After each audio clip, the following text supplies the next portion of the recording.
are eating every apple in your apple tree.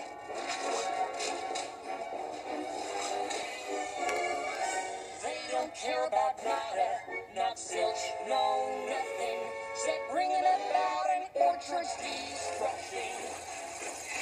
No, wait just a minute, there's another side to this. And if I did not defend them, then I would be remiss. These bats are mamas and papas too. They care for the young just like we ponies do. Oh, give me a break, you're being too kind. These creatures have a one-track mind. The orchard is not their restaurant. But do they ever think what others may want?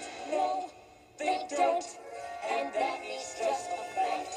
These bats, they simply don't know how to act.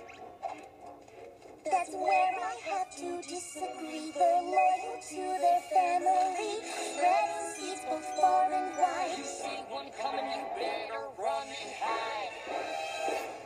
They're big and ugly and mean as sin. Will you look at the state my trees are in? They help your trees, they'll grow stronger, faster. They turned my life to a total disaster. Well, I for one don't have a doubt. These vermin must be stamped right out. I second that they got to